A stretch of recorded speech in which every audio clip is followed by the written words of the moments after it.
doctora Inés Fuentes. Inés es una vieja amiga, bueno, una amiga de mucho tiempo. Una amiga que también es vieja.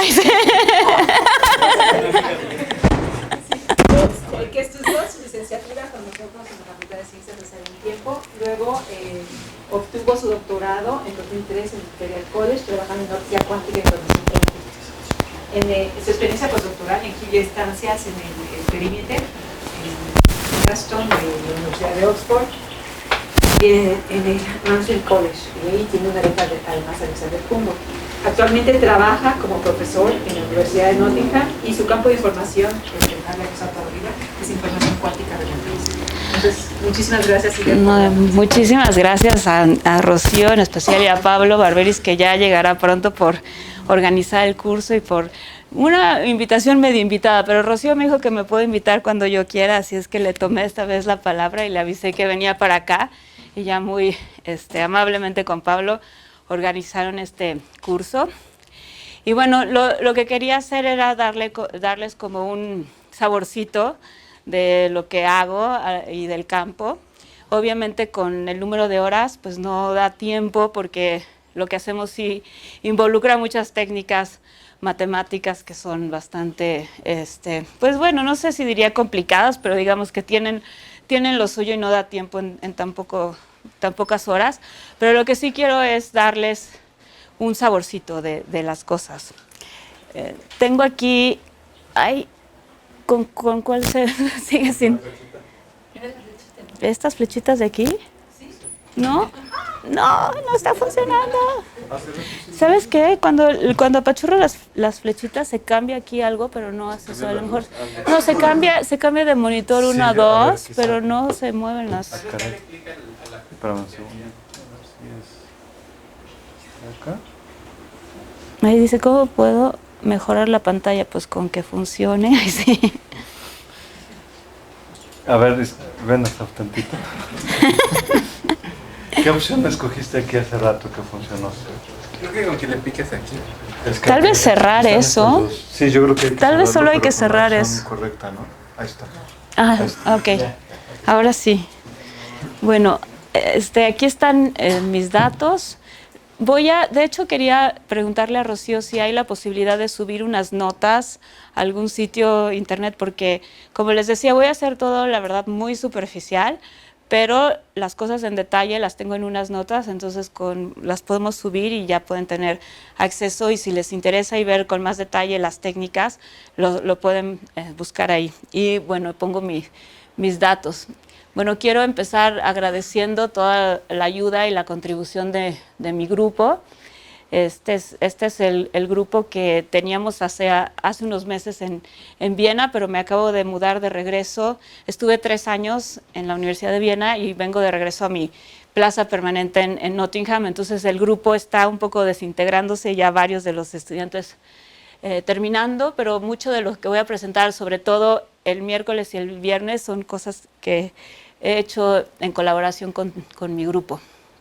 También quiero agradecer a una lista larguísima que tenemos de colaboradores que nos han ayudado desde lo fundamental. Voy a contarles cosas que hemos hecho desde el 2005 hasta ahora, entonces hemos tenido ayuda de muchas personas, y bueno, ahora sobre todo nos estamos involucrando mucho con experimentalistas, lo cual pues nos da a todos muchísima emoción, porque yo creo que no hay una manera de sentirse más satisfecho como teórico que trabajar cerca de gente que está haciendo los experimentos, ¿verdad?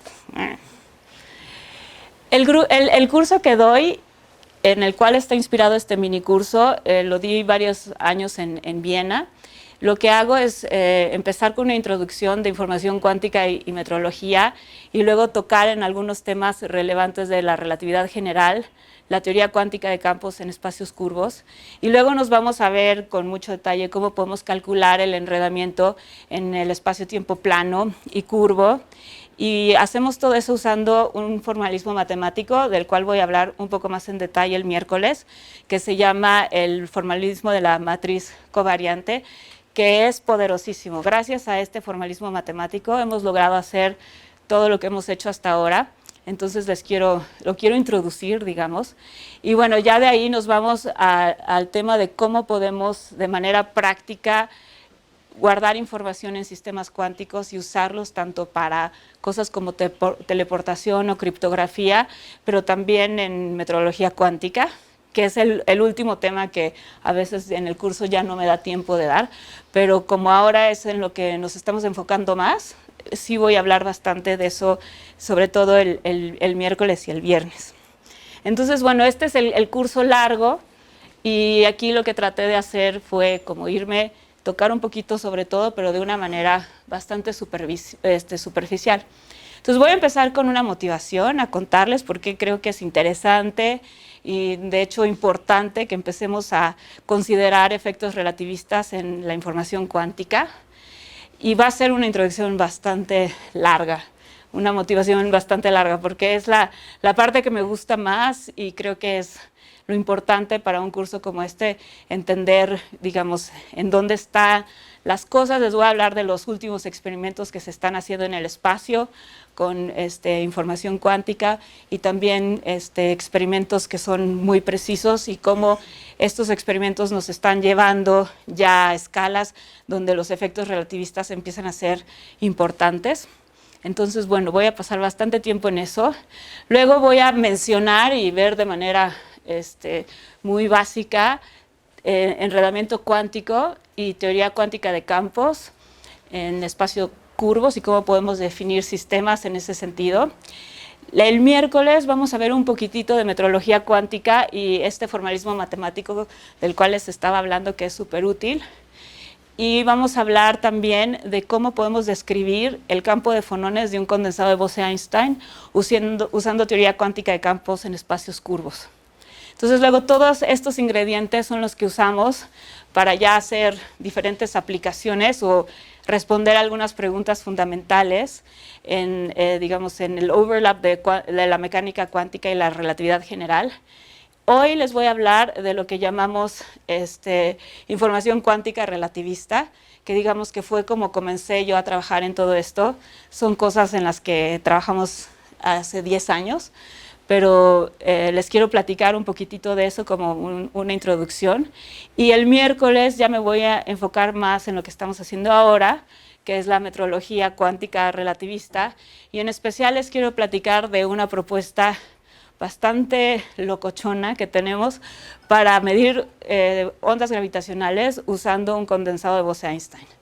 Y así de, digamos, increíble que suena, quiero dedicarle toda 1 hora y media porque me interesa mucho todos los comentarios y perspectivas de todo el mundo. Va muy bien, ya llevamos como casi 2 años y medio que lo propusimos y hasta ahora no hemos encontrado ningún problema fundamental con la propuesta y de hecho ya hay experimentalistas, les voy a contar de ellos también de punta, que ya están empezando a preparar sus sistemas para medirlos y también hemos logrado que entre dinero para empezar a construir el detector. Entonces, bueno, para mí es lo que más me gusta de mi trabajo y quiero enfocarme bastante en eso. Y el viernes voy a hablarle un poco de relojes cuánticos relativistas.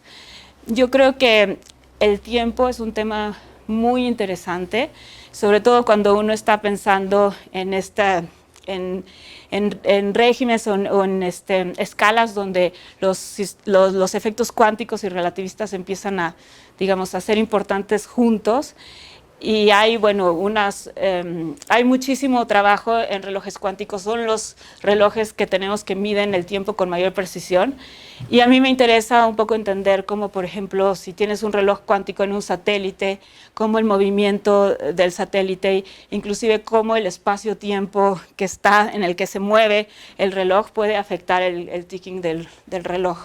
Entonces ahora estamos ya por terminar un estudio que nos dice cómo la curvatura del espacio-tiempo puede hacer que la manera en la que hace clic el reloj cambie, y es un tema que a mí me parece muy bonito y ese lo voy a dejar para el viernes. ¿Qué dice? Una imagen, ok. A ver. Es que esto no me aparece aquí en la pantalla, entonces le tengo que adivinar. Ah, que la imagen estaba muy pesada.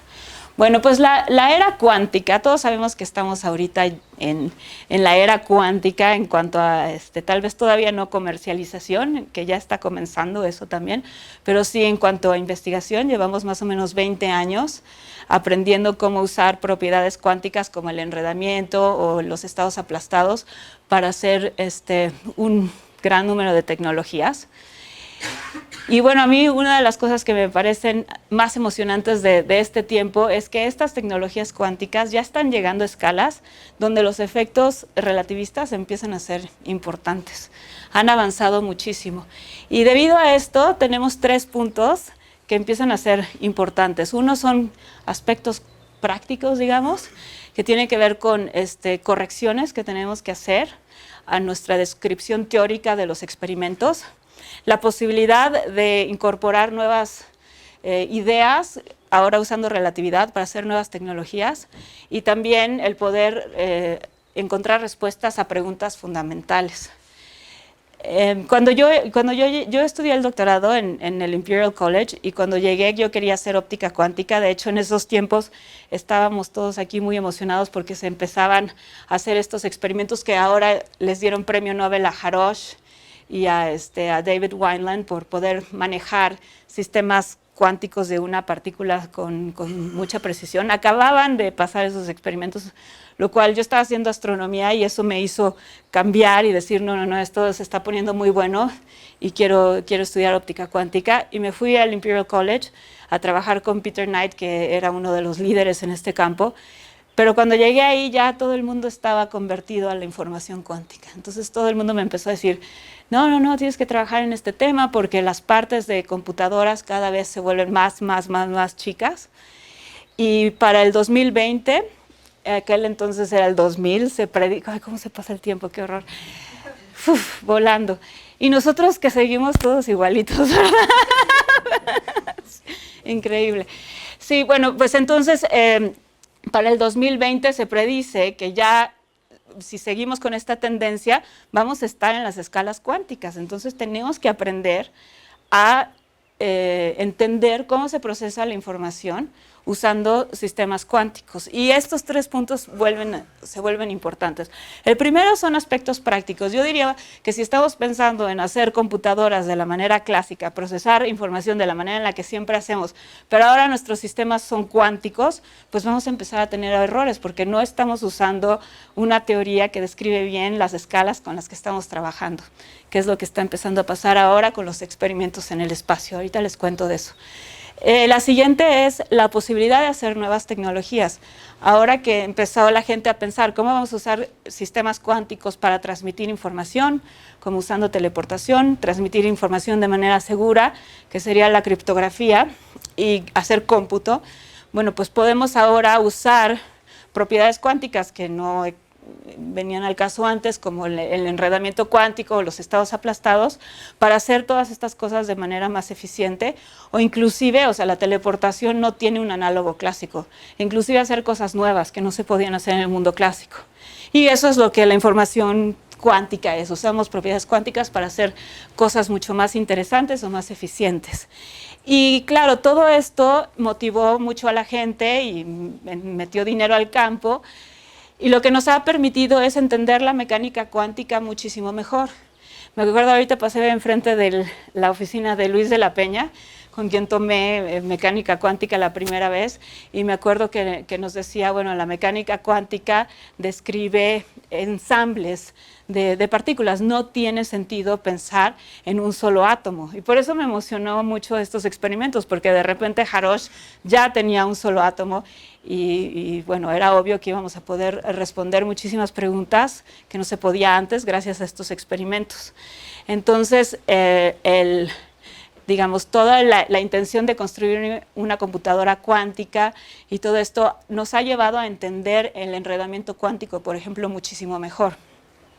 Bueno, pues como les decía y como les voy a mostrar en las próximas diapositivas, ahora estos experimentos se han desarrollado tanto y han avanzado tanto que ya llegaron a regímenes donde los efectos relativistas empiezan a ser importantes. Entonces, estas 3 preguntas, otra vez, son relevantes.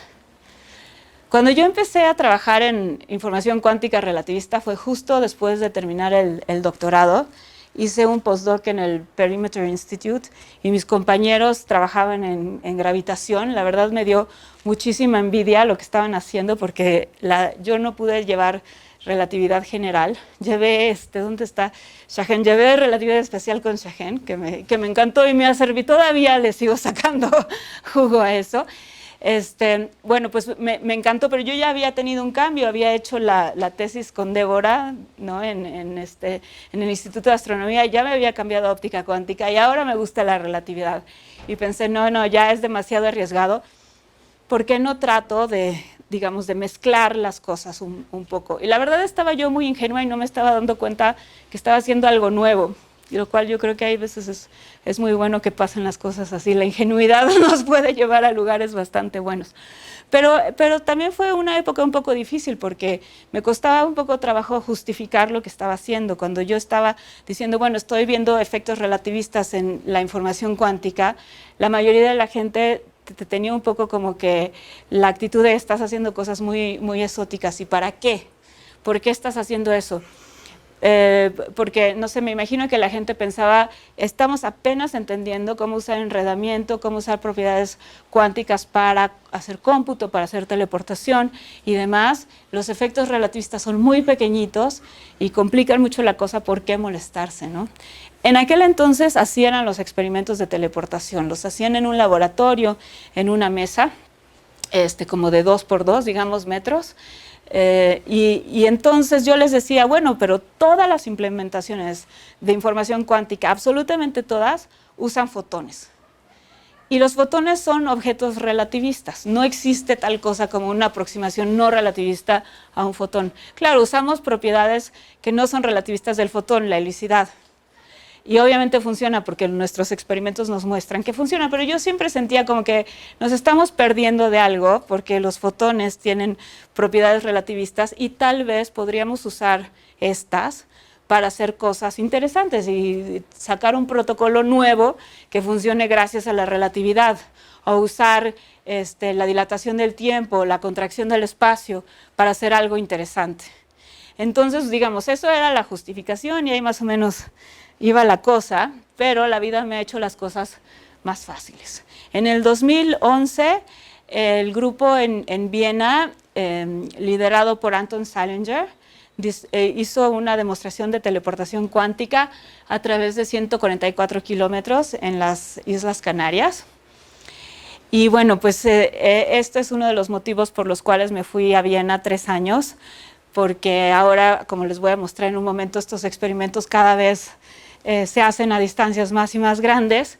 Y bueno, pues empecé a trabajar con el equipo de Zeilinger y Rupert Ussing en tratar de proponer experimentos para entender el overlap de la mecánica cuántica con la relatividad general, aprovechando todo este desarrollo tecnológico increíble que hay. En el 2014, el grupo de Paolo Villoresi, que está en Padua, hizo la primera transmisión cuántica a un satélite.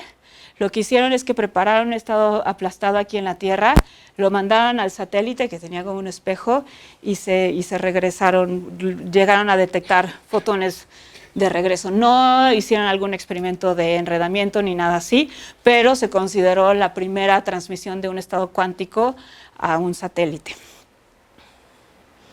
Luego, en el verano del 2016, un grupo en China mandó el primer satélite completamente dedicado a tecnologías cuánticas.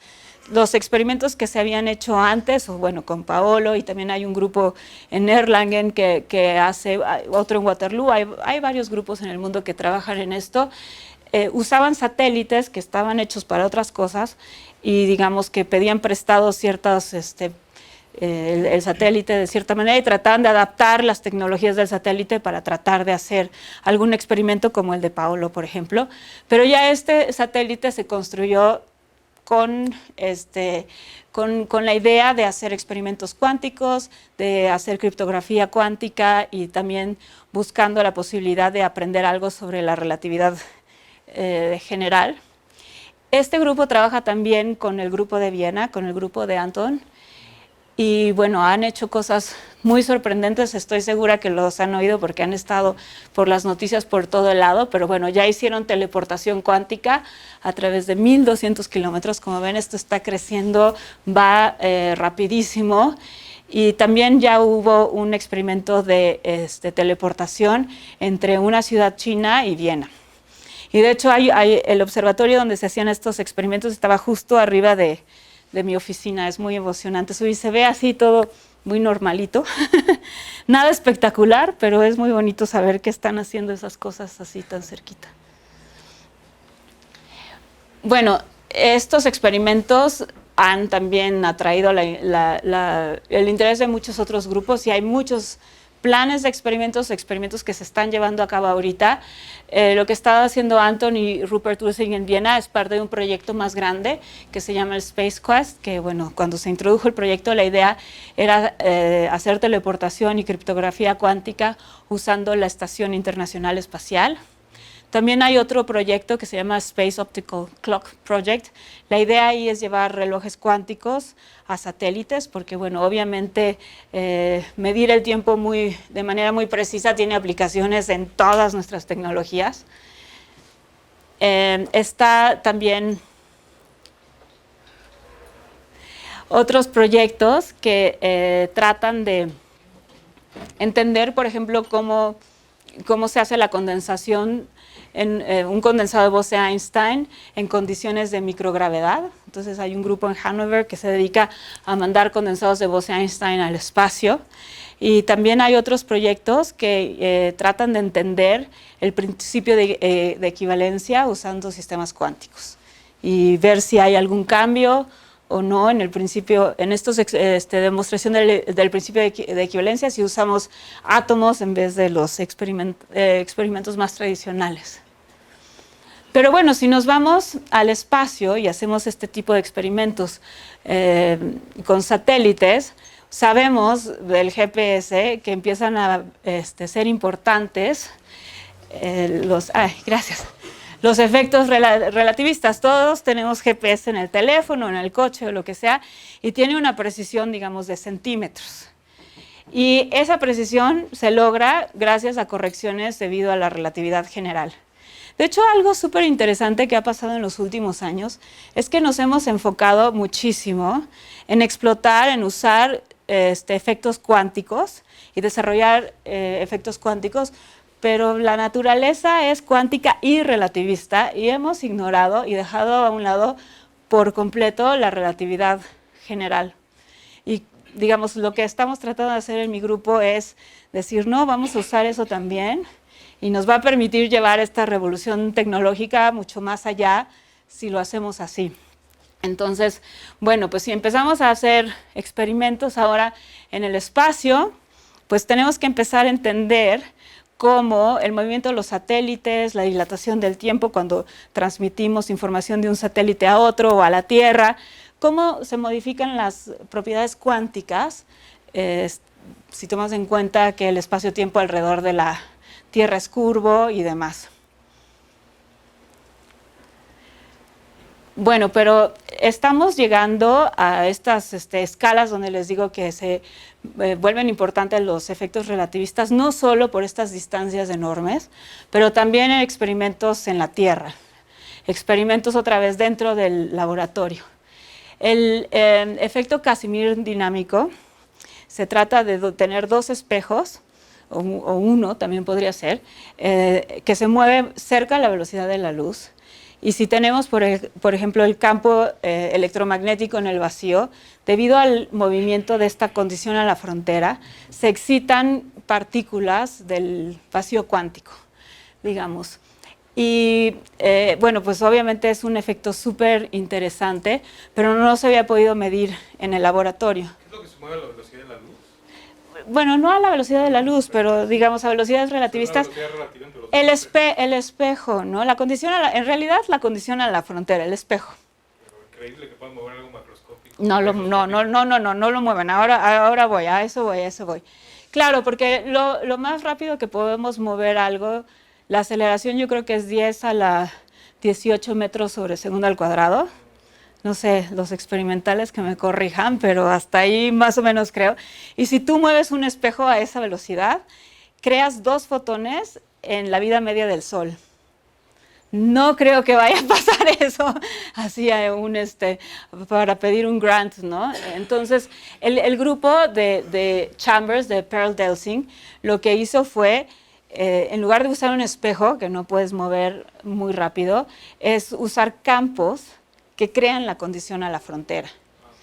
Y bueno, ha sido muy controvertido, a mucha gente no le gustó y dijeron, no, esto no es un espejo, no es el efecto Casimir dinámico. Yo no sé, yo tengo otro punto de vista. Yo creo que el Bill Allen Davis, digamos, el libro de texto nos dice que el movimiento de una condición a la frontera, y la condición a la frontera se puede implementar de muchas formas diferentes. Una es un espejo, pero yo no veo por qué, si uno es creativo y lo hace con un campo, no vaya a hacer lo mismo. De todos modos, no vamos a poder mover un espejo a esas aceleraciones, así es que creo que hasta el momento es lo mejor que podemos hacer. Y de hecho, bueno, ellos hicieron su experimento en el 2011 y salió a primera plana en el periódico en París. El grupo de Pearl Delsing demostró el efecto Casimir dinámico en el laboratorio. Y bueno, estamos nosotros con él, tenemos mucha suerte de que está haciendo alguno de los experimentos que propusimos. Es los relojes cuánticos, que les contaba que nos interesa entender cómo el movimiento del reloj, y de hecho si el reloj está en el espacio-tiempo curvo, se puede simular de esta manera en su laboratorio, y estamos trabajando con él. También el postdoc que estaba haciendo el experimento en aquel entonces se llama Chris Wilson y se fue a la Universidad de Waterloo, y acabo de sacar un artículo con él en el que implementó en el laboratorio usando circuitos superconductores, que es el sistema en el que demostraron el efecto Casimir dinámico, en el que nosotros propusimos que si movías las condiciones a la frontera de cierta manera, bueno, a velocidades, es 1/3 de la velocidad de la luz, lo que logran hacer en el laboratorio, puedes implementar algunas compuertas cuánticas y crear estados, ¿cómo se traduce cluster? Cúmulo. Ajá, ok, sí, estados como, eso suena bonito. Son unos estados que son altamente enredados y se usan para hacer cómputo cuántico. Entonces están muy de moda porque son un recurso universal para cómputo cuántico, y nosotros mostramos que con cierta manera de mover las condiciones a la frontera se podían implementar estos clusters, estos estados cúmulo. Y acabamos de sacar un artículo en el QuantPH, pero todavía no está publicado, lo mandamos y en esas andamos respondiendo a referís, pero sí es también, bueno, uno de los primeros resultados experimentales que tenemos de nuestras propuestas. Al ratito va a volver a salir, porque creo que lo iba a comentar más adelante y ya me adelanté. Bueno, pero mi manera, digamos, que me emociona más de cómo están llegando los experimentos a regímenes relativistas es con precisión. A mí me parece así, de hecho, el punto más importante. Hace algunos años tenía yo esta inquietud de usar sistemas cuánticos para medir curvatura del espacio-tiempo, para medir parámetros del espacio-tiempo. Y cuando primero lo platiqué con mis colegas relativistas, se súper atacaron de la risa, carcajadas así de mí, porque me dijeron, ¿cómo crees? Estás loquísima. O sea, en esas escalas, el espacio-tiempo es plano. No vas a ver nada, es imposible que funcione. Lo que no sabían mis colegas es que estos experimentos de Wineland, que le dieron el premio Nobel, relojes cuánticos, tienen relojes que tienen una precisión increíble, como pueden ver. Entonces, si tú tienes esa sensibilidad, esa precisión, pues el espacio-tiempo empiezas a ver que de hecho no es plano en esas escalas pequeñitas, ya empiezas a ver que es curvo. Y de hecho no es nada más idea nuestra, encontramos que Wineland había hecho exactamente un experimento para demostrar eso. El experimento se publicó con 2 relojes cuánticos separados 33 centímetros y demostró que había dilatación del tiempo a esas distancias. Ahora sus relojes son muchísimo más precisos y ya con unos cuantos centímetros, 1 centímetro, podríamos ver que el espacio-tiempo no es plano. Y este es un punto importante porque en principio puede funcionar un detector de ondas gravitacionales usando un sistema tan pequeño. Lo vamos a hacer usando un condensado de Bose-Einstein, que son 10 a la 7 partículas en, digamos, 100 micrómetros, y de alguna manera se pueden imaginar que cada una de estas partículas es un reloj cuántico. Y las pones juntas y entonces llegas a precisiones increíbles, tanto así que se puede ver una onda gravitacional en esas escalas así de pequeñitas. Pero bueno, en eso sí nos vamos a ir en detalle el miércoles. Hoy vamos a aprender algunas técnicas para poder ver eso. La metrología cuántica es un área que se ha desarrollado en paralelo con la información cuántica, y la idea es usar enredamiento cuántico, más bien estados aplastados y algunos estados cuánticos, para estimar parámetros con muchísima precisión. Digamos, cuando hablamos de mediciones en la mecánica cuántica, lo primero que nos viene a la cabeza es operadores cuánticos, ¿no? Si queremos medir posición o momento, aplicamos un operador de von Neumann y con eso medimos. Pero hay algunas cantidades físicas de interés que tal vez nos interesa medir, que no están relacionados a operadores, sino que son parámetros que aparecen en el hamiltoniano, como podría ser el tiempo, la magnitud del campo magnético, la magnitud del campo gravitacional y demás. Entonces, la metrología cuántica lo que nos da es una estrategia de cómo medir estos parámetros con gran precisión. Entonces, lo relevante en este caso sería el estado inicial. Podemos preparar nuestro sistema cuántico en muchas posibilidades de estado, y entonces, de estados iniciales. Entonces, la cosa sería encontrar cuál es el óptimo, cuál es el mejor estado en el cual puedo preparar mi sistema para medir este parámetro con mayor precisión. Luego viene una transformación, que es el que codifica el parámetro dentro de mi hamiltoniano y de mi estado. Por ejemplo, si tuviera yo un spin, un medio, puedo pensar en empezar el spin en una superposición de arriba y abajo. Tal vez hay una superposición más conveniente que otras, y luego pues empieza el spin a interaccionar con el campo magnético, y eso va a, digamos, codificar dentro del estado la magnitud del campo magnético, por ejemplo. Ya que dejamos que el sistema evolucione por un tiempo, hacemos una medición, pero ustedes saben que en la mecánica cuántica podemos hacer mediciones en muchas bases diferentes. La metrología cuántica nos va a ayudar a encontrar cuál es la base más adecuada. Entonces hacemos todo un proceso de optimizar el estado inicial y la medición para medir ese parámetro con mucha precisión. Al rato vemos eso un poco más en detalle. Bueno, como les decía, eso lo que nos lleva es a desarrollar el diseño de muchos sensores, y hay mucho interés de llevar estos sensores a los satélites, y queremos entender si, digamos, el movimiento de los satélites, la gravitación y demás podrían afectar de alguna manera estos sensores, o si podemos usar los sensores mismos para medir el campo gravitacional y demás. Entonces, bueno, encontramos que de hecho sí hay un interés enorme por usar metrología cuántica para medir el campo gravitacional local y otros efectos de relatividad general, y eso es porque, bueno, hay intereses económicos alrededor de eso enormes. Si nosotros podemos medir el campo gravitacional local con muchísima precisión, podemos encontrar petróleo, diamantes, otros minerales. También tendría obviamente aplicaciones muy importantes en la sismología. Y bueno, también hay interés, por ejemplo, de hacer un mapa del campo gravitacional muy detallado, navegación, para cosas así. Me imagino que habría intereses dentro de la astronomía también. Hay muchos intereses. Uno que a mí me parece muy bonito, que no es económico, sino de entender la naturaleza, sería si podemos medir los campos gravitacionales con tanto detalle a escalas pequeñitas, sigue siendo la relatividad general una buena descripción en ese sentido, entonces, o necesitamos algo nuevo. Eso podría ser también muy interesante.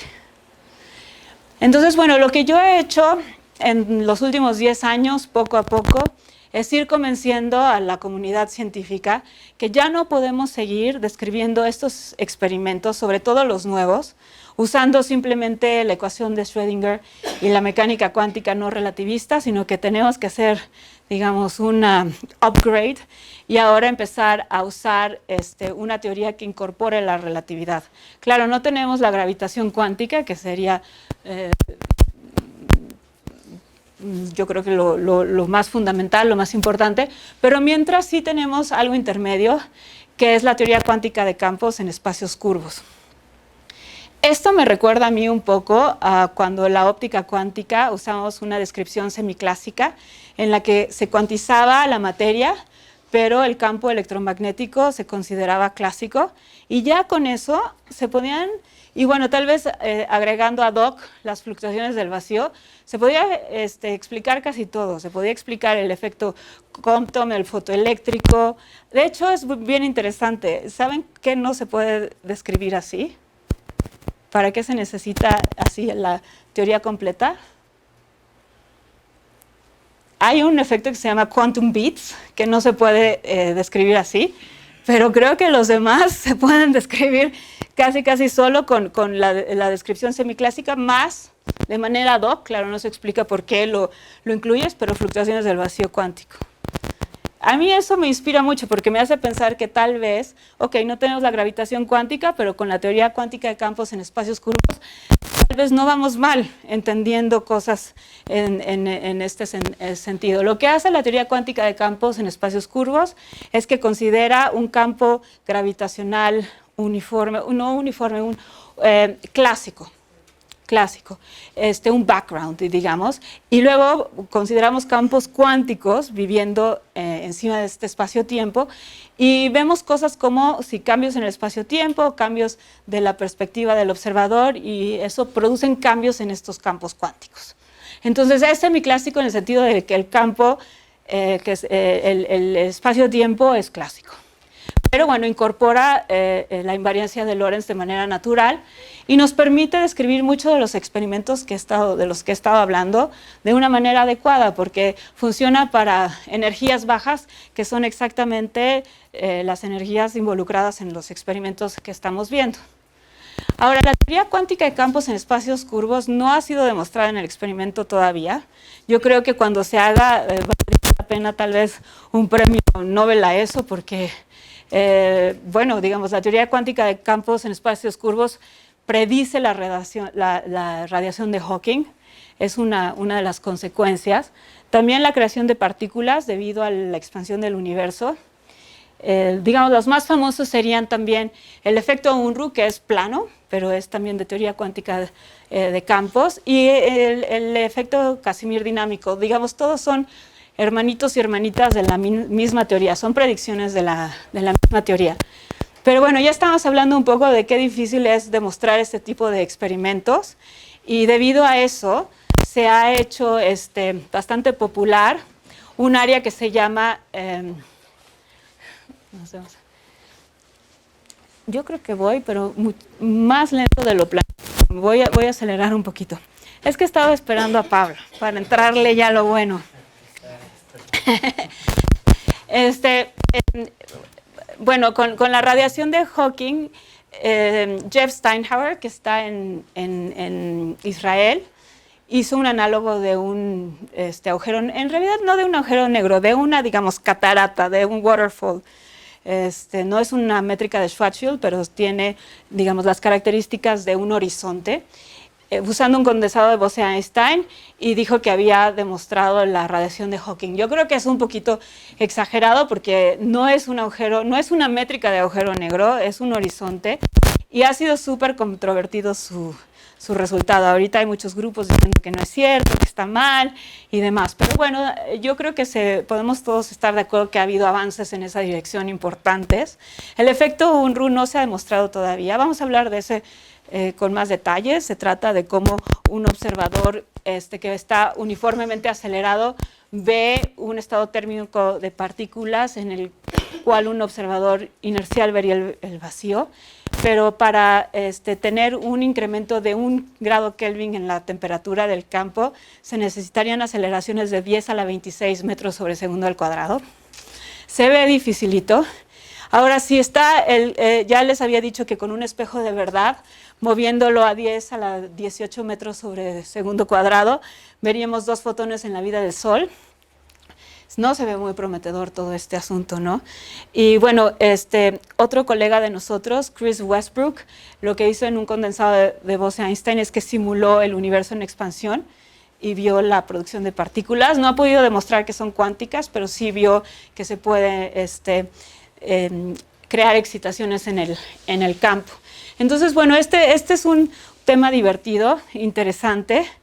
La verdad es que tal vez a veces nos emocionamos de más porque un análogo de gravitación no va nunca a falsificar la teoría. Entonces, si logramos medir algo, de todos modos, lo único que estamos haciendo tal vez es viendo consistencias dentro de la teoría y también estamos viendo que, bueno, la gente es muy hábil para poder simular estas cosas en el laboratorio, pero es importante encontrar una manera de demostrar teoría cuántica de campos en espacios curvos de manera directa. Y la propuesta de la detección de ondas gravitacionales, si funciona, sería una manera de demostrar la teoría. Es otra de las cosas que nos tiene muy motivados. Bueno, pues digamos, ya estamos todos convencidísimos, ¿verdad?, que hay que usar teoría cuántica en espacios curvos. ¿Qué podemos hacer con eso? Bueno, una de las cosas era el punto número 1, ¿se acuerdan?, de correcciones y aspectos prácticos.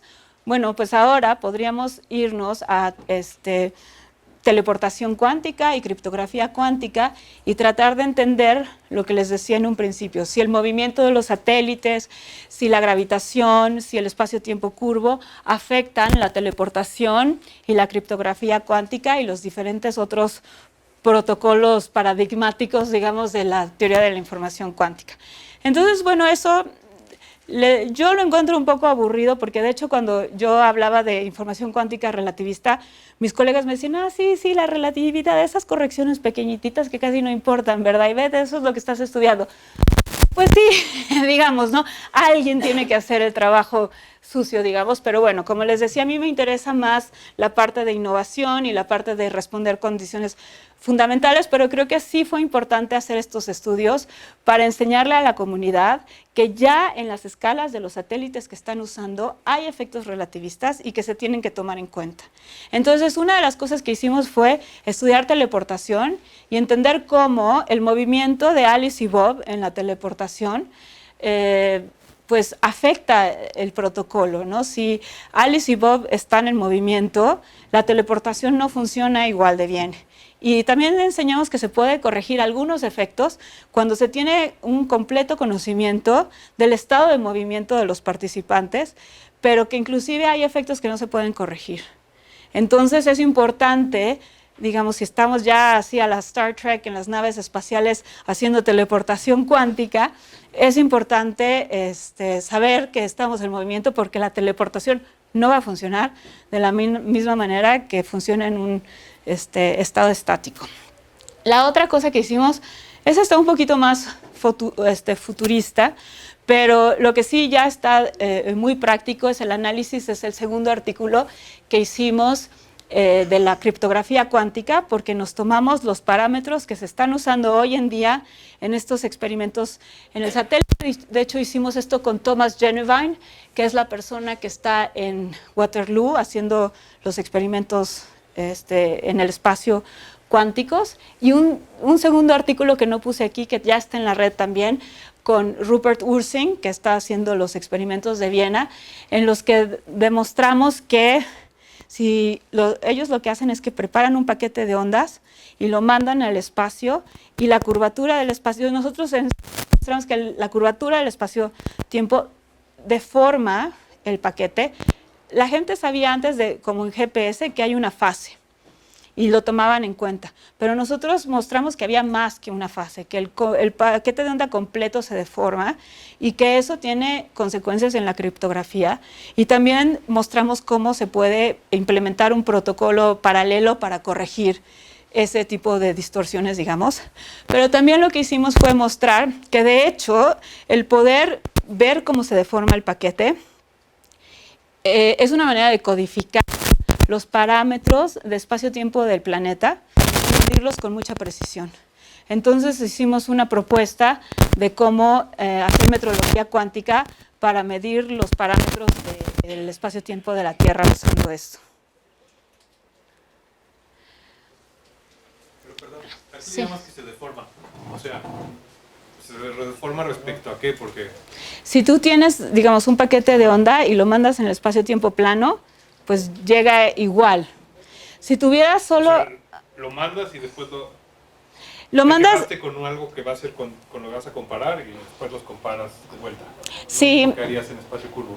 Bueno, digamos que si lo... Lejos, y cuando regresa comparas con algo de referencia. Sí, lo tienes que comparar con algo de referencia y podrías hacer algo así como, por ejemplo, mandas algo así. Lo que pasa es que en realidad cuando tú preparas tu sistema, tienes las coordenadas de la Tierra, ¿no? El tiempo propio y tus coordenadas aquí. Y cuando lo mides en el satélite, tienes que usar el tiempo propio del observador en el satélite y son diferentes. Entonces, pero no, o sea, no es nada más eso, sino que el paquete se achata y se, digamos, expande un poquito y tienes que comparar con otra cosa, pero podrías hacer un experimento como, por ejemplo, ir radialmente y... O sea, el chiste es dos paquetes idénticos se van por dos trayectorias distintas y las juntas. Y ves y estimamos qué tanto se deforman. Ya. Y esa deformación se podría medir con la tecnología actual. Entonces, tal vez si vas a hacer nada más criptografía, el error es muy pequeñito, pero bueno, ahí está, depende qué tan preciso te interesa hacer. Pero nosotros lo que estamos proponiendo es, al revés, úsalo para estimar los parámetros del espacio-tiempo con precisión. Y de hecho es muy interesante porque, ay, qué lástima que se fue aquí, porque a lo mejor él me podría ayudar un poquito. Para estimar, por ejemplo, el radio de Schwarzschild de la Tierra o la masa de la Tierra, pues me imagino que usamos cosas, digamos, no locales, sino globales. Usas la trayectoria de la Luna y cosas así, no sé exactamente cómo lo hacen de manera clásica, pero no es, digamos, local, y aquí podrías mandar un paquete y medir el radio de Schwarzschild. Bueno, tampoco fue local, porque justamente ese es el punto, ¿no? Claro, pero no de la Tierra completa, ¿no? No de la Tierra. Entonces podrías hacer un mapa un poquito más detallado que solo decir, ok, la masa de la Tierra, sí, tal cual es eso, sino que puedes decir, aquí lo hicimos, digamos, dentro de esta área y nos sale este valor, pero a lo mejor si lo haces en el Ecuador, te sale otro, ¿no? Porque la Tierra, pues, no es uniforme, no es una esfera perfecta. Y eso tiene aplicaciones. Sí. ¿Un paquete gaussiano se te convertiría en un estado? No, se desplaza y se achata, pero sigue siendo gaussiano. Sí, no se aplasta. Sí, esa es una buena pregunta. Bueno, pues entonces nos interesa desarrollar estas nuevas, digamos, sensores, gravímetros, relojes y demás, que sean compatibles con las dos, con mecánica cuántica y con relatividad general. Y también nos interesa, y a mí me sigue, ¿no?, como que molestando la idea de que si podemos usar los efectos relativistas para hacer estas tecnologías todavía mejores. La mecánica cuántica y la relatividad general son las teorías más fundamentales que conocemos de la naturaleza y, digamos, las entendemos muy bien en un cierto régimen en el que aplican bien y en el que hemos estado haciendo experimentos, digo, con la mecánica cuántica en especial en los últimos 20 años, hemos hecho un sinnúmero de experimentos que nos demuestran que la teoría está increíblemente bien hecha, ¿no? Aunque nos cuesta trabajo entender algunos de estos aspectos, predice los resultados de experimentos con una precisión increíble. La relatividad general, pues también, inclusive se midieron las ondas gravitacionales, como todos saben, hace poco, y esa es una de las predicciones más importantes de Einstein. Pero lo que no podemos entender son las escalas en las que esperamos que convivan los efectos cuánticos y los efectos relativistas. Y yo creo que el problema de esto es que no tenemos experimentos. Y lo que hemos aprendido en la historia de la física es que cuando tenemos esta ir y venir entre la teoría y el experimento, es cuando logramos entender las cosas mucho mejor y hacer los avances realmente grandes. Y esto, por ejemplo, lo podemos ver con información cuántica, con óptica cuántica, que trabajamos los teóricos y los experimentales mano a mano, y tú propones algo y meses después, inclusive tal vez años, pero ahí estás, podemos ir ir guiándonos y ir entendiendo las cosas muy bien, y ha habido un progreso realmente increíble. Pero esto no pasa en el overlap de las teorías. No tenemos experimentos en eso. Y entonces tenemos teoría de cuerdas o loop quantum gravity, que desarrollan unas técnicas matemáticas preciosas, pero no tenemos manera de saber si describen la naturaleza de manera apropiada o no. Y eso yo creo que es un problema enorme. Entonces, de lo que yo estoy emocionadísima es que realmente estamos a punto de ver los primeros experimentos, ya empezamos a ver algunos, ¿no?, que nos van a permitir guiar las teorías en estas escalas en las que no hemos podido entender la física. Y bueno, y de hecho ahora estamos abriendo un instituto que lleva el nombre de Roger Penrose, que una de las ramas del instituto está dedicada a entender el overlap de la mecánica cuántica con la relatividad general, especialmente enfocada en experimentos. Y bueno, he sido súper honrada. Roger me pidió, justo por todo este análisis que estaba haciendo, que dirija digamos, la rama del instituto, y ahorita lo estamos empezando a hacer en Nottingham. Estamos por anunciar que se abre el instituto, bueno, la parte de física en el instituto. Hay una parte de conciencia que va a estar en San Diego, y pues empezaremos ya a hacer estos experimentos, y por eso estaba hablando por allá por Asaf, porque va a empezar a entrar dinero al laboratorio que Asaf hizo que funcionara increíblemente bien, y se fue y ya no funciona igual. Entonces, bueno, pues es una de las grandes preocupaciones que tengo en el momento.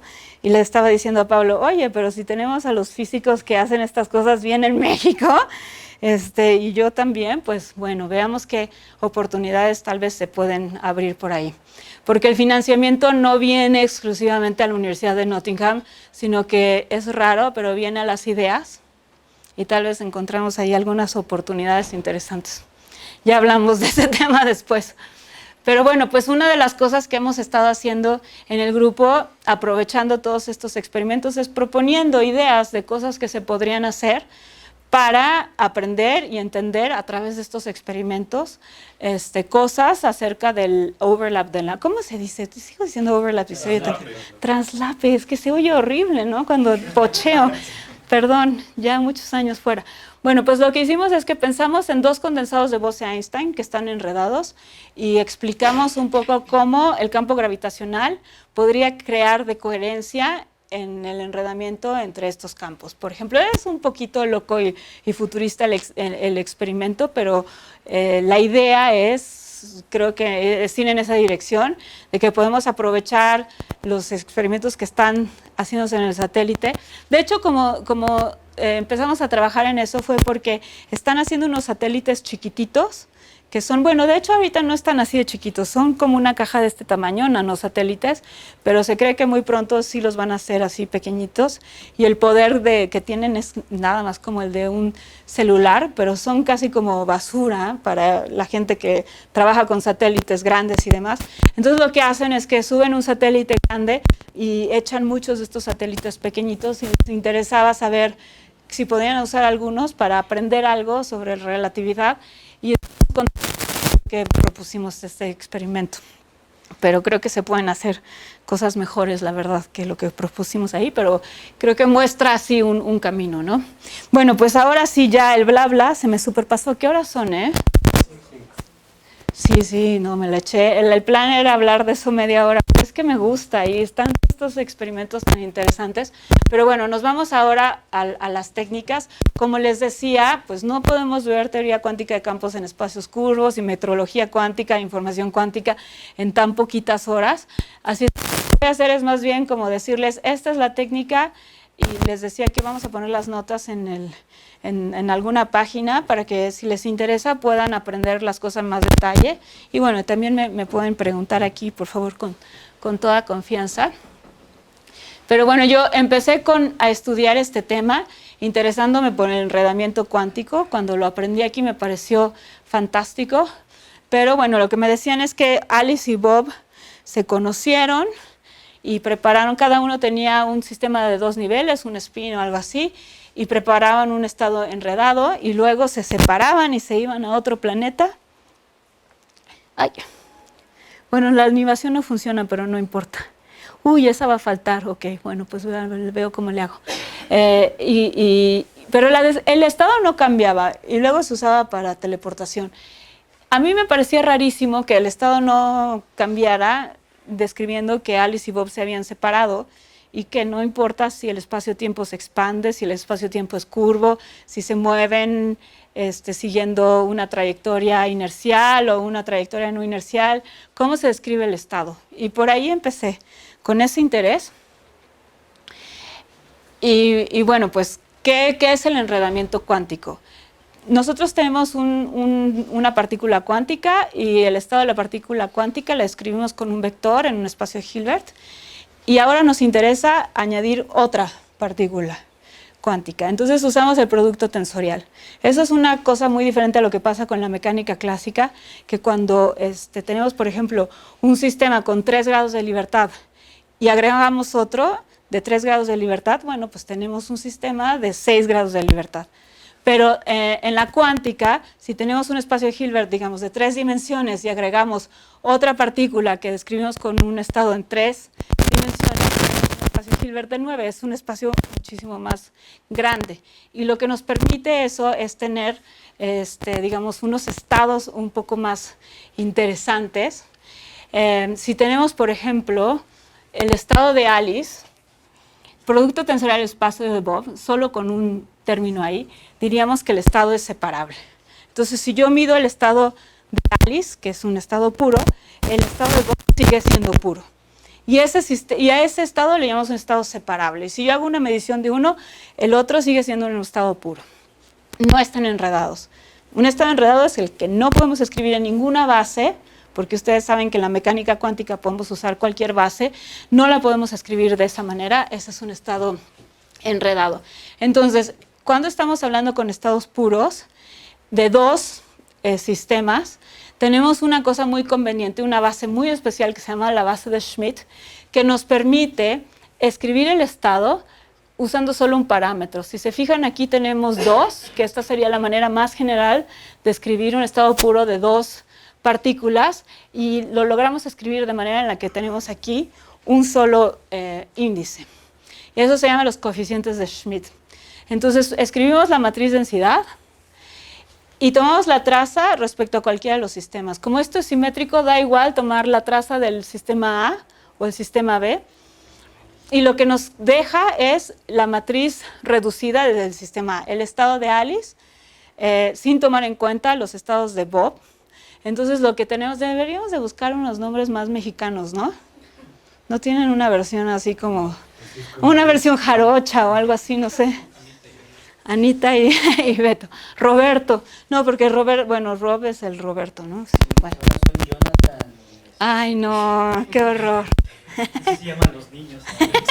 Sí, ¿verdad? Sí. Bueno, pues ya estamos todos reunidos. Igual. Bueno, pues entonces es simétrico.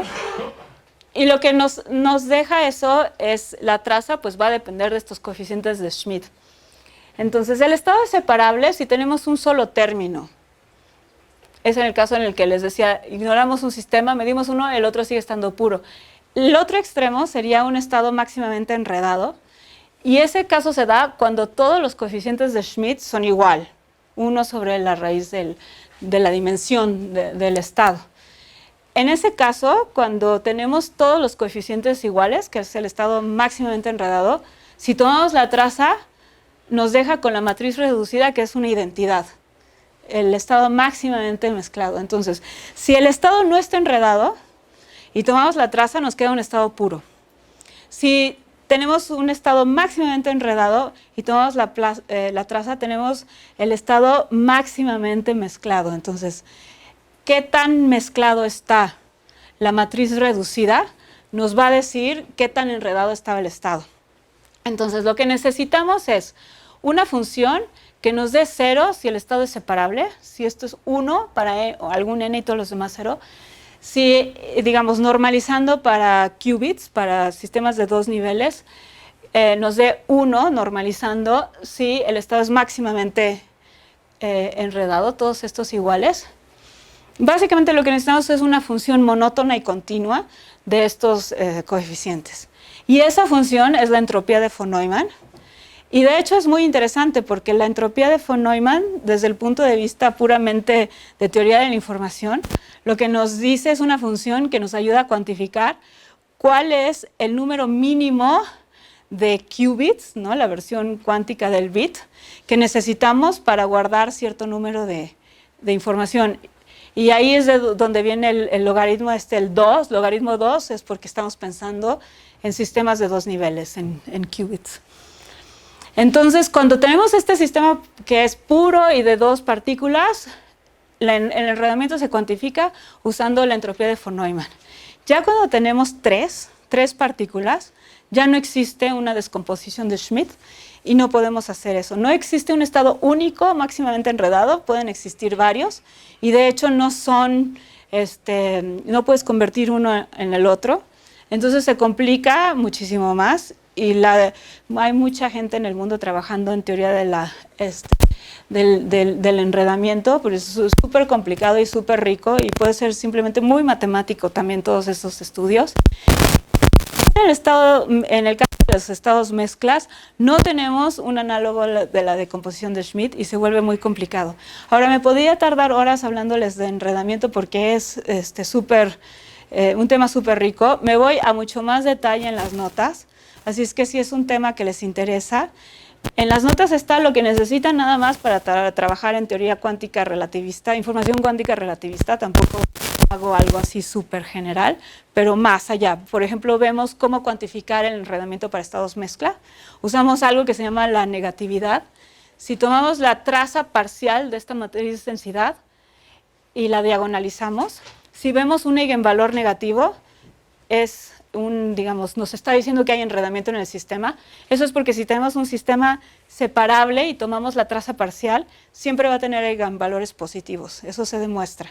Entonces, un valor negativo puede ser enredado, no es suficiente y necesario, solo es suficiente y necesario para, otra vez, dos sistemas de 2 dimensiones, pero por lo menos nos da una condición suficiente. Se llama el criterio de Pérez.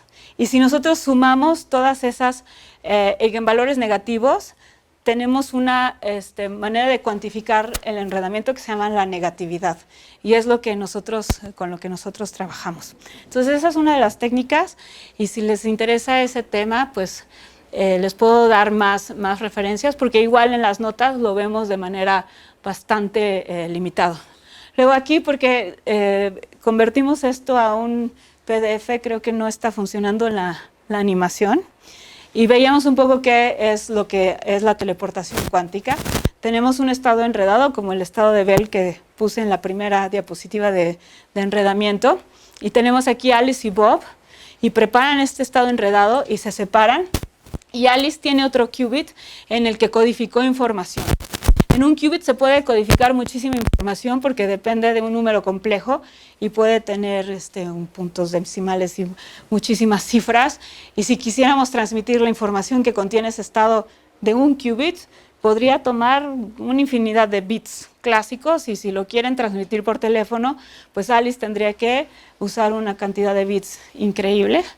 Entonces, lo que es el protocolo de teleportación es que Alice toma su parte del estado enredado con Bob, hace una medición en el cual enreda estos 2 sistemas. Como estamos pensando en qubits, como tiene 2, los resultados posibles de la medición que hace en una base de Bell son 4, le manda a ella por teléfono solo 2 bits clásicos, el resultado de su medición, y con esa información Bob puede hacer una rotación sobre su estado y teleportar el estado cuántico. Eso también está escrito en las notas. Y es hermosísimo porque es sencillísimo. Es así de una paginita el hacer todo lo que describí y se ve el poder realmente de la información cuántica de una manera bellísima. También yo les recomendaría a los que estén interesados en ese tema es que vean el protocolo B84 de Bennett y Bazard, lo hicieron en 1984, de criptografía cuántica, que también es así de bonito y de sencillo y de poderoso, en el que ven cómo gracias a usar propiedades cuánticas se puede transmitir información segura en una manera en la que si hay una persona, un eavesdropper, una persona que está interceptando la información, se detecta con probabilidad 1. No es posible que haya alguien leyendo la información sin que la gente interesada se dé cuenta que hay alguien ahí escuchando. Muy, muy bonito este protocolo. En la metrología cuántica, ahorita no les voy a decir nada, vámonos a eso ya de lleno y con más detalle el miércoles. Y bueno, pues entonces ahora, si queremos hacer metrología y empezar a entender enredamiento, tomando en cuenta la relatividad o el espacio-tiempo y demás, como les decía, tenemos que usar teoría cuántica de campos, ¿no? Entonces tenemos, en el caso más sencillo, un campo escalar. En el campo escalar lo podemos usar para describir ciertos aspectos del campo electromagnético o, por ejemplo, el campo de fonones en un condensado de Bose-Einstein. También les voy a hablar en más detalle de eso el miércoles. Entonces tenemos la ecuación de Klein-Gordon que nos describe la evolución de ese campo. El d'Alembertiano depende de la métrica del espacio-tiempo y de su determinante de esta manera. Y bueno, ahora vamos a ver cómo en casos especiales podemos cuantizar el campo asociando operadores de creación y aniquilación a las soluciones de la ecuación de Klein-Gordon. Vamos a ver esto un poquito. ¿Qué horas son? Está ya, ¿verdad? Bueno, vamos a hacer así como un súper resumen de teoría cuántica de campos en espacios curvos. Vamos a ver unos aspectos interesantes sí, ya sé, sí, da risa tener que irnos tan rápidos, pero por lo menos agarrar un poco el saborcito, ¿no? A mí lo que me interesa más de la teoría es que la noción de partícula no es una noción fundamental, sino una noción que a veces se puede o no derivar. O sea, lo fundamental es el campo. Y esto ya es un problema para hablar de información cuántica, porque en la información cuántica siempre hablamos de subsistemas, que básicamente son o partículas o conjuntos de partículas. Entonces, el primer, digamos, paso difícil para hacer información cuántica relativista es ¿cuáles son tus qubits? ¿Dónde vas a guardar la información? Si la noción misma de partícula es complicada en teoría cuántica de campos. Entonces, bueno, tenemos la ecuación de Klein-Gordon, como les decía. Una de las cosas interesantes, importantes de la ecuación de Klein-Gordon es que toma el tiempo y el espacio, digamos, de una manera análoga. Aparecen derivadas de segundo orden para los dos. Mientras para Schrödinger son diferentes, ¿no? El tiempo es primera derivada y la posición es segunda derivada, lo cual no te permite intercambiarlos. Y bueno, pues eso tiene que ver con el tiempo siendo absoluto en la mecánica cuántica y cuando es relativo en la relatividad general. Y eso se va a volver un tema importante el viernes cuando hablemos de relojes cuánticos en mecánica cuántica y relatividad general. Entonces, bueno, tenemos nuestra ecuación de Klein-Gordon y encontramos, digamos, si se puede, soluciones. Pues las soluciones van a formar un espacio vectorial. Para, digamos, si quisiéramos cuantizar, vamos a hacer algo tonto que no funciona, pero vamos a aprender algo de lo tonto que no funciona, que sería, bueno, pues ya tenemos un espacio vectorial. Para hablar de cuántica necesitamos un espacio de Hilbert. Entonces, si definimos un producto interior, ya tenemos un espacio vectorial complejo, damos un producto interior y ya tenemos un espacio de Hilbert y por ahí de una partícula, por ahí podríamos empezar. Ahora, si hacemos eso, lo que vemos es que el producto interior nos da a veces probabilidades negativas. Ya ahí ya nos metimos en problemas, ¿no? Porque para tener una teoría cuántica consistente necesitamos tener un producto interior que siempre sea positivo definido, si no se nos cae la noción de probabilidad cuántica. Entonces no podemos hacer cuántica así. ¿Cuál es el problema? Pues el problema es que estamos pensando en hacer una teoría aquí de una partícula, pero vamos a ver qué otro problema pasa. Para ver eso tenemos que introducir una noción un poquito complicadita, que es un campo vectorial de Killing. Y digamos, de una manera muy superficial, sería que tenemos un espacio-tiempo. Entonces, cuando el espacio-tiempo es plano, quiere decir que en todos los puntos del espacio-tiempo, la métrica es la métrica plana, -1, 1, 1, dependiendo si queremos usar esa, o 1, -1, -1, -1. Pero digamos que si tenemos un espacio-tiempo que no es plano, si nos vamos de punto a punto, la métrica puede cambiar. El espacio-tiempo es plano cuando podemos siempre encontrar una base en la cual la métrica sea la métrica plana. Bueno, pues ahora pensemos en movernos sobre líneas en este espacio-tiempo donde la métrica no cambia, hay una invariancia. Bueno, pues en cada punto podemos pensar en un vector tangente a esta, digamos, trayectoria. Y si este vector tangente es tipo tiempo, entonces hemos definido un espacio vectorial de Killing. Que es no nada más de Killing tiene que ver con esta invariancia en la métrica, pero tipo tiempo. Es un poco raro todo eso, lo sé, hay que verlo, está en las notas y ahí lo pueden estudiar un poquito más. Time-like, ¿cómo se dice time-like? Ah, pues eso. Pues que yo en cada punto dibujo el cono de luz y si el vector está adentro del cono es time-like, tipo tiempo, sí. Prácticamente el espacio-tiempo es estacionario. Sí. Shaheen lo dice todo más sencillo, exacto, sí.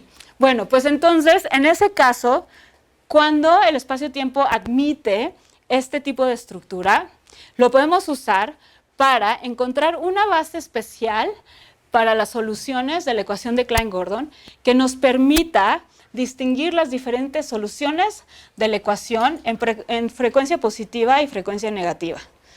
Digamos, este vector, campo vectorial de Killing, es que hablar en español se me...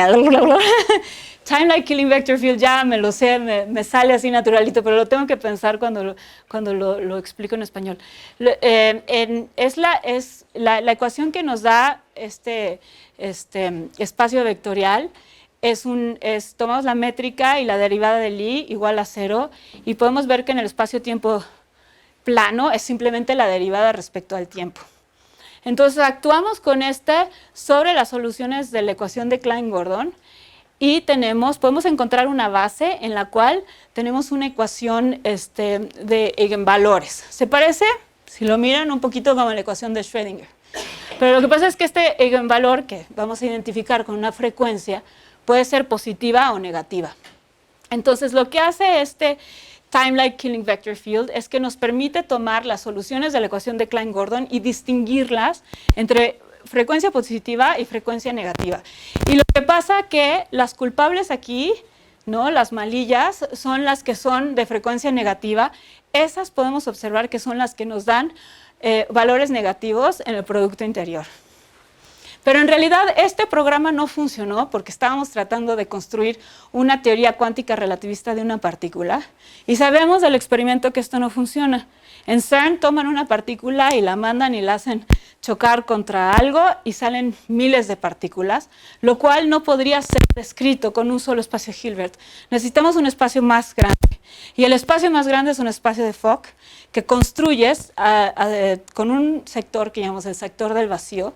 Y luego, suma directa, este espacio de Hilbert que construimos de esta manera, tomamos las soluciones de la ecuación de Klein-Gordon y imponemos este producto interior, pero luego podemos añadir un sector de dos partículas usando el producto tensorial, en este caso lo simetrizamos porque estamos hablando de bosones, de 3 partículas, 4 partículas y demás. Entonces ahora sí los experimentos del CERN, digamos, caben en este espacio y podemos definir operadores de creación y aniquilación que nos permitirían ir de un sector de n partículas a un sector de n más 1 con un operador de creación y regresar con un operador de aniquilación. Entonces ahora construimos una función que es también operador de esta manera, en la que ya que logramos separar entre frecuencia positiva y frecuencia negativa estas soluciones, asociamos operadores de creación y aniquilación de manera distinta a estas dos y así cuantizamos el campo. Ahora, esto es lo que satisface la ecuación de Klein-Gordon y ahora pues ya tenemos todo, funciona muy bonito porque podemos definir el vacío cuántico como el estado que es aniquilado por los operadores de aniquilación. Los estados de partícula son los estados que son creados por la acción de los operadores de creación en el vacío y todos estos estados ya tienen una norma positiva. Entonces, ya tenemos una noción de probabilidad que es consistente con la mecánica cuántica y todo este programa también es consistente con la relatividad. ¿Cuál es el único precio a pagar?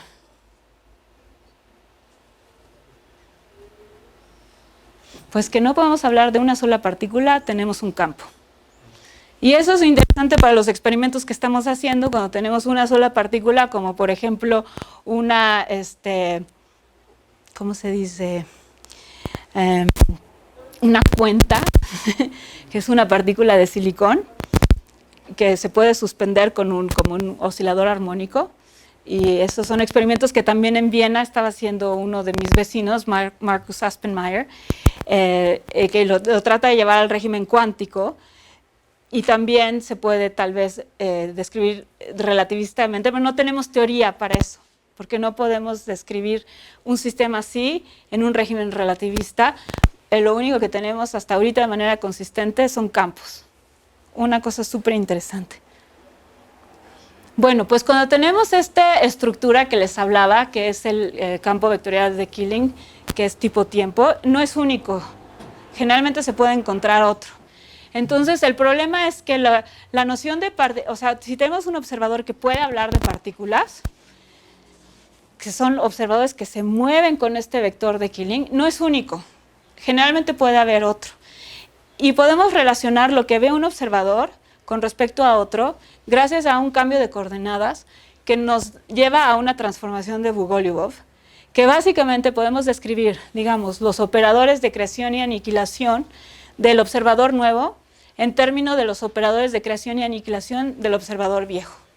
Aquí podemos ver que si no hay betas y solo hubiese estos coeficientes, se llaman los coeficientes de Bogoliubov alfas, estos dos observadores verían el mismo vacío cuántico. Entonces estarían de acuerdo en, digamos, en el número de partículas que hay en el campo. Sin embargo, si la transformación de Bogoliubov mezcla operadores de creación con aniquilación y tenemos betas, estas betas son signo de creación de partículas. Y ahorita vamos a hablar que esto tiene que ver con óptica cuántica, ¿no? Porque son parametric down conversion, son aplastamiento, está relacionado al aplastamiento cuántico. Y de hecho ya si se les hizo complicado todo lo que estamos hablando, se pueden olvidar de eso y tirarlo a la basura. Y lo único que importa es que tienen esta ecuación aquí, que es básicamente óptica cuántica, en la que tienes, ahorita vamos a hablar un poquito que hay una analogía entre el espacio-tiempo y los cristales. Y simplemente uno se puede enfocar. Yo cuando empecé a aprender todo esto, pues me parecía todo complicadísimo. Yo veía estas ecuaciones y decía, no, estas ecuaciones yo las conozco. Puedo calcular enredamiento, puedo calcular muchas cosas, porque simplemente son los estados de óptica cuántica. Bueno, pues entonces el vacío cuántico, desde el punto de vista de un observador, se puede ver como un operador, bueno, eso es un caso, no es el caso más general, actuando sobre el vacío y en general puede tener partículas. Si nos vamos al caso más simple, que sería el espacio-tiempo plano, digamos en 1 más 1, en 2 dimensiones nada más, una temporal y una espacial, las coordenadas de Minkowski pues son las cartesianas, tenemos x y t, y digamos que para la perspectiva de observadores inerciales, este sería el mejor, son las coordenadas que son más convenientes para describir el campo, y podríamos pensar, no sé, que este campo está en el vacío. Pero ahora tenemos un observador que está uniformemente acelerado. Entonces, la cosa interesante en el espacio-tiempo plano es que tenemos el vector que hablábamos de Killing para observadores inerciales, que es simplemente la derivada en el tiempo, pero también estos observadores que están uniformemente acelerados tienen asociado un operador de Killing. También podemos hablar de partículas para estos observadores que están en aceleración uniforme. Y tenemos que la coordenada temporal son líneas que pasan por el origen, líneas rectas que pasan por el origen, y las coordenadas espaciales son hipérbolas.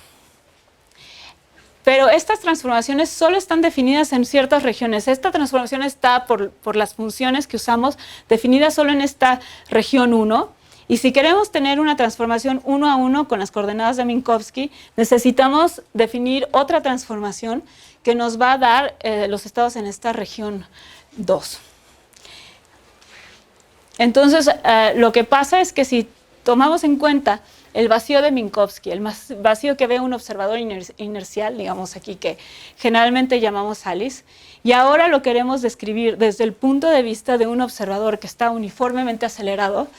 Como no tengo mis animaciones, no salió lo que faltaba aquí. Bueno, creo que por allá va a salir en más detalle. Vemos que esto es igual a un estado aplastado de dos modos, que nos relaciona a los estados de la región 1 con la región 2.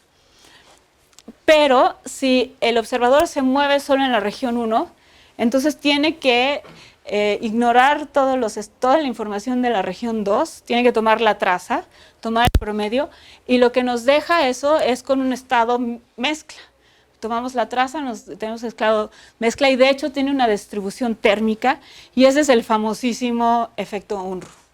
También es el famosísimo efecto Hawking, digamos, de manera burda. Si tomamos en cuenta que la región 1 sería el exterior de un agujero negro y la región 2, la región interior de un agujero negro. Si Alicia se está cayendo al agujero negro, sería un observador inercial y, digamos, podríamos decir, ve el vacío y tiene acceso a todo el espacio-tiempo. Sin embargo, si está, por ejemplo, Roberto afuera, de hecho, Relativistic Bob, cuando escribí mi artículo lo hice con Rob Mann, el cual era el más feliz, que ya ahora en información cuántica relativista ya no usamos Bob, usamos Rob, pero como estamos en México vamos a usar Roberto y entonces aplica a los dos. Entonces, bueno, pues lo que pasa es que Roberto estaría fuera del agujero negro, no es inercial, está acelerado para no caer y no tiene acceso a los estados dentro del agujero negro, entonces tiene que tomar la traza y lo que acaba viendo es partículas térmicas, que es la radiación de Hawking.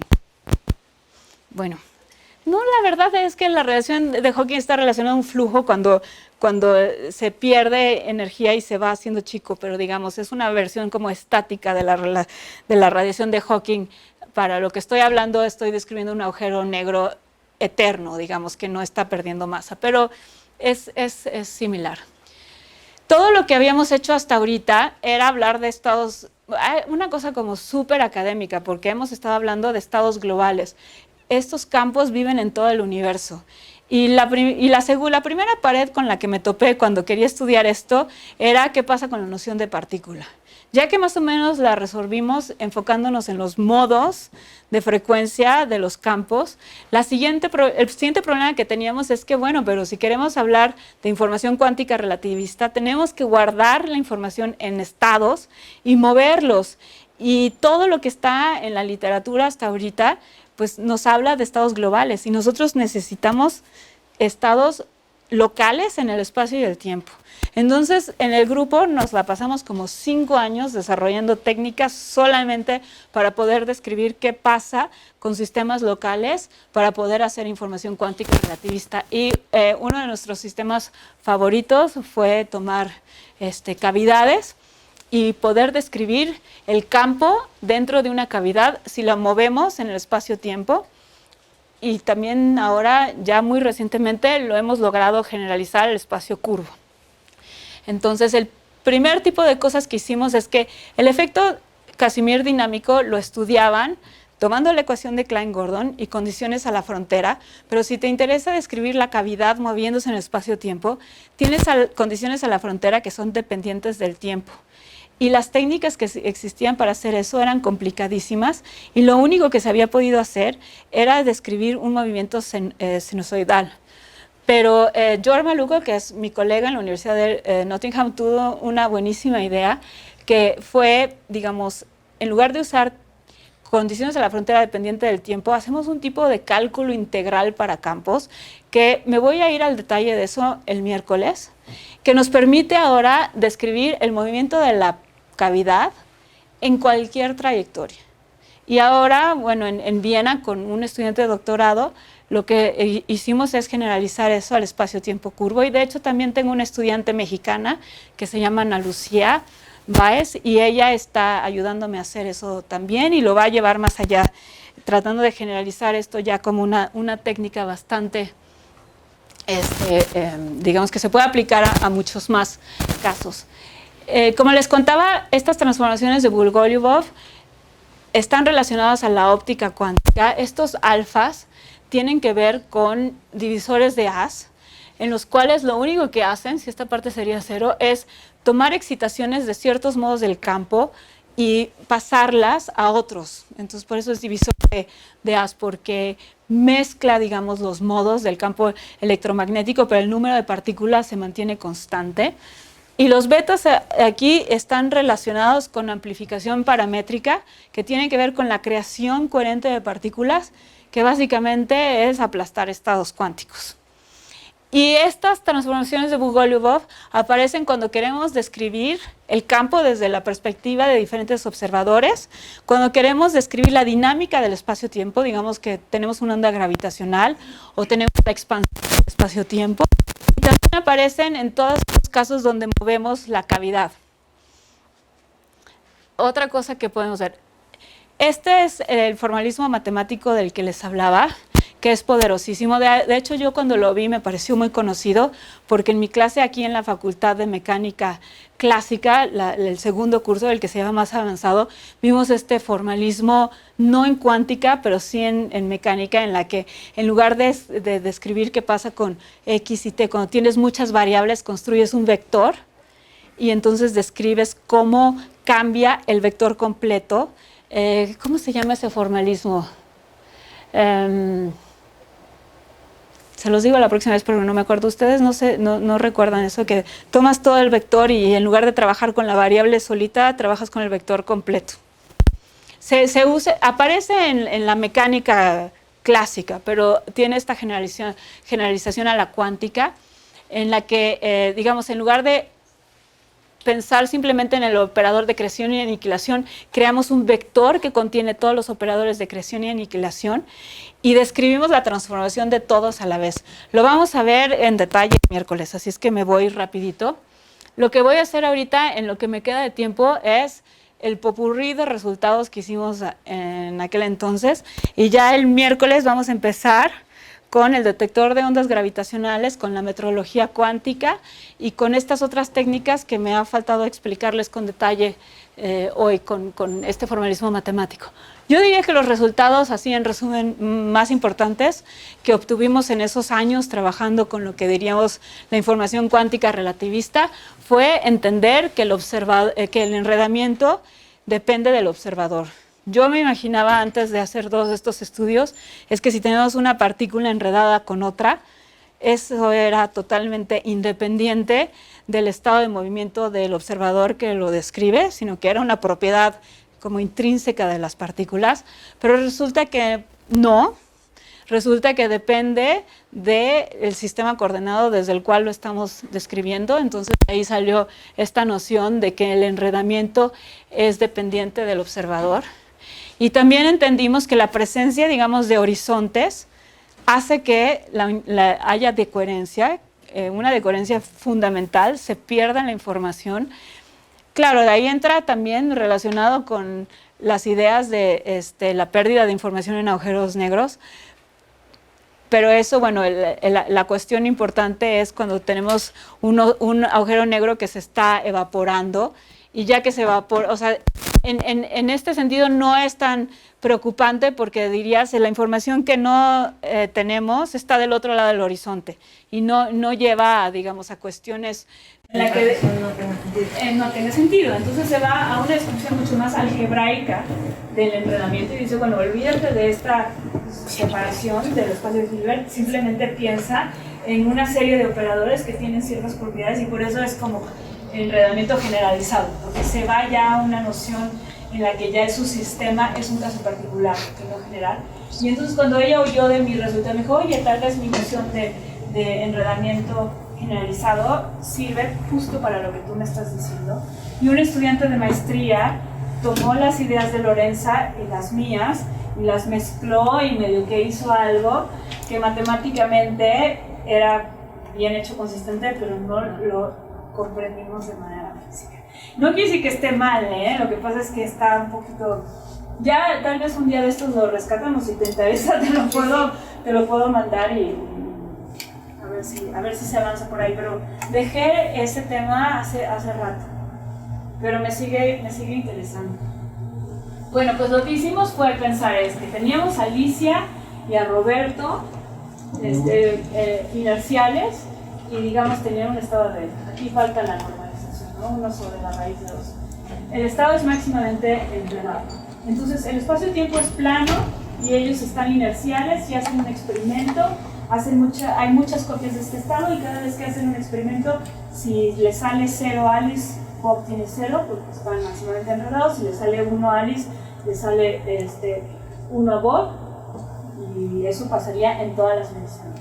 Pero si ahora tenemos a Roberto acelerado y hacen el mismo experimento, pues el vacío ya no es el mismo y lo que va a encontrar, dependiendo de la aceleración de Roberto, pues diferentes resultados y entonces cuando comparan sus estadísticas ya no están de acuerdo que el estado está máximamente enredado. Entonces lo hicimos para el estado de Bell, que es este resultado, y encontramos que en el límite en el que Roberto está infinitamente acelerado, el estado ya no tiene enredamiento.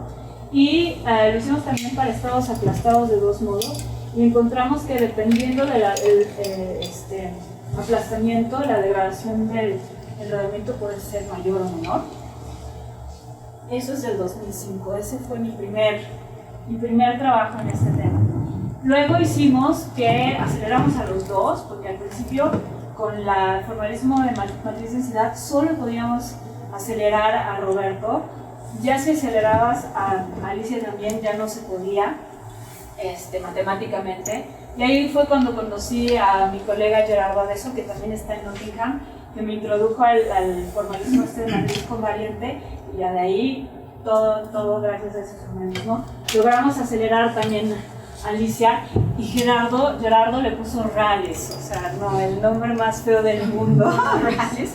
Entonces son Rales y Rob, y encontramos una cosa rara, que para una aceleración finita se muere el enredamiento, y eso está relacionado a algo que aparece en la óptica cuántica, porque en realidad esto es como simplemente óptica cuántica, que se llama muerte de enredamiento, death of entanglement. Aparecen con los estados aplastados y es exactamente lo mismo. Muchas de las cosas que hemos estudiado, pero no voy a hablar nada de eso aquí, lo hemos hecho también para campos fermiónicos. El campo escalar es el más fácil de manejar, pero también se pueden hacer cosas con ecuación de Dirac, y de hecho, bueno, vimos que pasan cosas diferentes. Si tú tienes a 2 qubits enredados y aceleras a Roberto, el enredamiento se degrada, pero nunca se vuelve a 0. Inclusive en el límite en el que Roberto está infinitamente acelerado, el enredamiento nunca se degrada hasta 0. También hicimos algo que es muy bonito, me gusta el tema del entanglement sharing. Esto pasa cuando tienes 3 sistemas, se crean unas relaciones que les llaman de monogamia, que digamos que te dicen qué tanto se pueden enredar las diferentes partes de un sistema de 3 niveles. Y entonces encontramos que hay diferencias fundamentales entre los bosones y los fermiones. Por ejemplo, en el caso de que aceleramos a Roberto en el espacio-tiempo plano, se crean correlaciones con los estados de la región 2, que son tripartitas por naturaleza, y nunca se crea enredamiento entre Alicia y la región 2. Pero con fermiones pasa lo contrario. Así como cuando Roberto está más acelerado, el enredamiento entre Alicia y Roberto se disminuye, se crea de alguna manera enredamiento entre Alicia y la región 2 de Roberto, pero no hay correlaciones tripartitas. Así es que hay algunas relaciones, les estoy diciendo como de las matemáticas, creo que la física todavía no la entendemos muy bien, pero lo que sí se puede decir es que en esta cuestión de las relaciones de monogamia entre las correlaciones cuánticas hay aspectos muy interesantes y muy diferentes entre fermiones y bosones. Hicimos, bueno, el artículo también, el primero, se llama Alicia cae en un agujero negro, que les decía que hice con Brockman, y lo que vimos fue que, bueno, puedes usar el mismo formalismo matemático para describir el caso en el que Alicia cae al agujero negro y Roberto está fuera, se degrada en el enredamiento que describen, que está en este estado global. Y luego, bueno, aceleramos también el caso romántico es cuando Alicia escapa junto con Roberto al agujero negro y en ese caso se muere el enredamiento. Ay, bueno, siempre tiene que ir algo mal, ¿no? Bueno, así es el amor. El único caso que hemos podido estudiar, o bueno, que habíamos podido estudiar, porque ahorita sí que estamos haciendo avances importantes, es en el espacio curvo. Vimos el espacio en expansión. Tomamos en cuenta que en el pasado infinito el espacio-tiempo era plano y luego consideramos este, digamos, modelo juguete que aparece en el Vidal Davis, en el que el universo se expande por un periodo y luego se vuelve asintóticamente plano. No creemos que esto es una cosmología que para nada describe algo real, pero es una cosmología que podemos describir de manera matemática. Y mostramos que debido a la expansión del universo se crean partículas. Y aquí empezaban los primeros como pininos de la metrología cuántica, porque observamos que los parámetros de espacio-tiempo se podían estimar a través del enredamiento. Usar el enredamiento para estimar parámetros de espacio-tiempo. Claro, no sabíamos nada de metrología en aquel entonces, esto es un resultado de 2006, así que lo hicimos de una manera como sin explotar todas las nuevas técnicas de metrología cuántica, pero como que ya por ahí nos empezábamos a interesar un poco sin darnos cuenta en este tema de metrología cuántica. Hay este análogo que me encanta entre el espacio-tiempo y el cristal. En la óptica cuántica puedes describir un campo y hablar de partículas cuando está en el vacío. Luego llega un cristal y dentro del cristal pues hay muchas interacciones, es muy complicado. No tenemos una noción de partícula. Sin embargo, cuando sale el campo del cristal, otra vez tenemos el espacio-tiempo y una noción de partícula bien definida. Y el in and out, entre la situación inicial y final, está escrita por una transformación de Bogoliubov. Entonces, lo mismo podemos hacer en el espacio-tiempo cuando tenemos regiones asintóticamente planas del espacio-tiempo y realmente hay un análogo muy cercano entre el espacio-tiempo y un cristal. Y de hecho hemos usado esa analogía para hacer propuestas de gravitación análoga en la que decimos cómo puedes construir un cristal para simular un agujero negro. Ese es trabajo que hice con Daniele Faccio, que es un experimentalista que está ahora en Glasgow.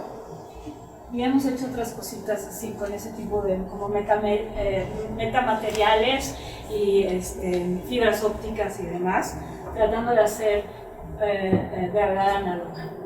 ¿No entiendes por cristal que hay una periodicidad? Me imagino que en uno que no haya, pues es muchísimo más complicado. O sea, estoy simplemente pensando, tal vez no debería de decir cristal, un material. Sí, Un material. Sí, Sí, más bien. Sí, claro, porque por cristal entiendes que tiene una cierta estructura y no necesariamente. Es un material vanilla. Sí, exacto. Sobre todo cuando tienes las vetas, ¿no? La no linealidad estaría asociada a las vetas. Que es realmente lo interesante. Bueno, pues lo hicimos para fermiones. Ya me pasé. Ay, discúlpenme, no me di cuenta. Primero vi, 5 minutos. Bueno, vamos a parar porque no me gusta abusar del tiempo de nadie. Y lo que voy a hacer en la próxima clase es que les voy a dar 2 o 3 resultados aquí nada más que me faltaron. Y lo que quiero hablar en detalles, como mencionaba con Pablo, esta propuesta para usar un condensador de Bose-Einstein para medir ondas gravitacionales. Y para el viernes dejamos los relojes cuánticos relativistas. A menos que si ustedes tienen algún interés de cambiar esto, yo estoy totalmente abierta a irme en otra dirección y profundizar. Yo sé que esto es así súper superficial. Si quieren profundizar en algo también me pueden decir, así es que, no sé, lo dejaría con Rocío y con Pablo, que si quieren dar alguna sugerencia, pero que sea pronto porque si no me da tiempo, ¿no? Pero esa sería la idea para los otros 2 días. Las notas, subirlas En yo, ¿no? en yo. Ajá. Sí. Las subimos entre hoy y mañana. Ok. ¿Y cómo los bajamos? Ah, pues, ¿o a dónde vamos para ¿Internet? No. Ah, no tenemos una dirección. Ah, sí, pues no te preocupes, La próxima vez. No, yo les doy la dirección ahora. Ah, perfecto, ok. Sí. Y entonces a más tardar mañana están. Sí, ¿tú te lo sabes? No, no. ¿Qué se hace? La dirección de yo, para que bajar las cosas. No te acuerdo.